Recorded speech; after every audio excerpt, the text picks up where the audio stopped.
Haiti, 13th of January 2010. Al Jazeera's team was one of the very first on the ground, arriving the day after the earthquake struck and tore Haiti's capital, Port-au-Prince, apart.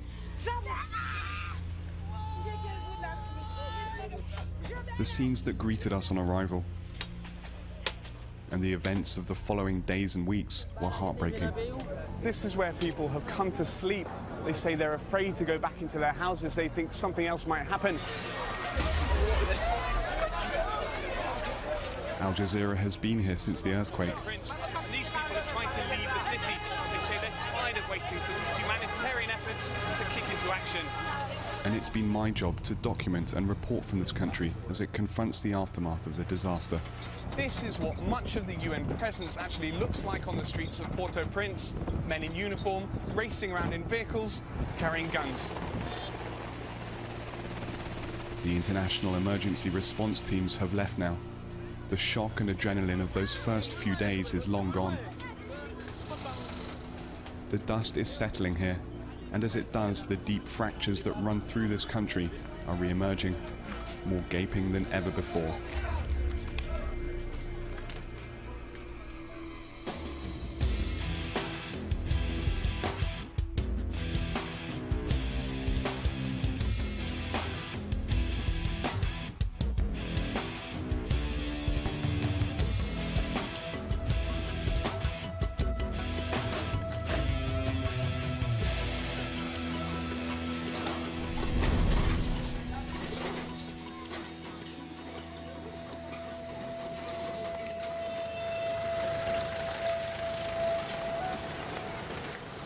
In Port-au-Prince, everywhere you go, there's rubble.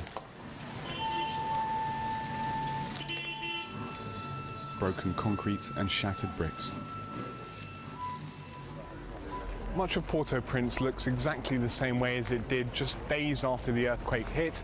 This kind of scene where a university was reduced to rubble. It's the kind of thing we saw when we first arrived. 6 months on, the rubble is still there.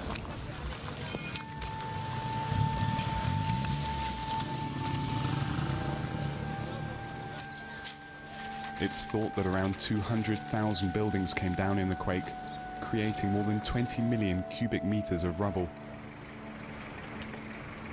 With just 300 trucks currently being used to cart it all away, it's going to take about 6 years to clear this up.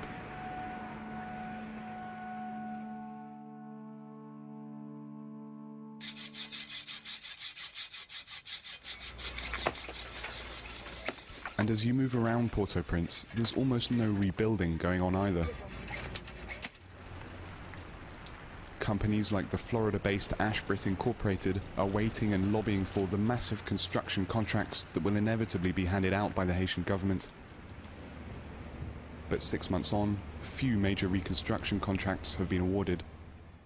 While the company waits for contracts, more than 1.5 million people are living in over 1,200 camps, most of them under tarpaulins. We've visited dozens of camps like these in the last 6 months, and we've spoken to hundreds of people living in them. Everywhere you go, the anger is the same. It's been 6 months now since the earthquake hit. Tell us about how bad is the situation now? Do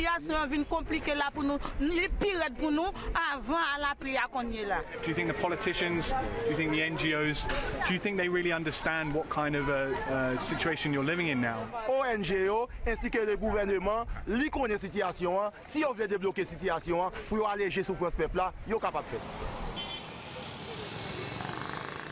When the earthquake struck, the world was stunned by the pictures of Haiti's collapsed presidential palace.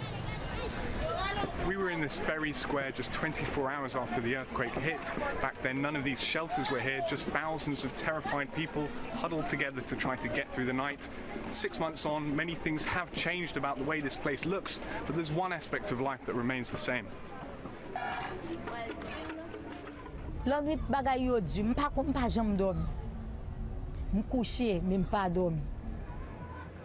Louina Alabre lost her husband in the earthquake.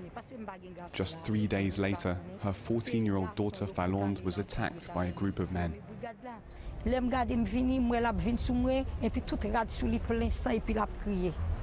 La crié, me dit, oh, soit bien on peut décrire quoi, soit bien quand on vient sans ça yo. Il dit, oui, pas parler, non, pas parler, pas parler. L'elle vient konya, il est à l'abdim, c'est trois messieurs qui viennent, il aura les âmes, mettre sous lit, et puis il dit comme ça, il prend, il bouche figil, et puis trois messieurs fait construire, assassiner le net. In May, Louina herself was raped when she went to use the latrines. The attackers were hiding inside. Konya, et puis il aura les âmes, maintenant les oreilles, moi. Il dit, si je fais bruit, il a tiré.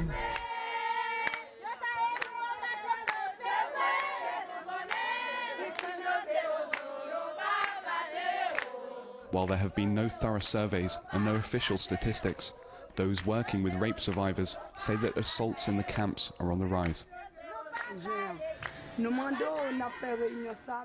Here, at a legal office in downtown Port-au-Prince, at least 6 different Haitian women's groups meet to work out ways to protect women in the camps and provide support for survivors, many of whom come here for emergency medical and psychological care.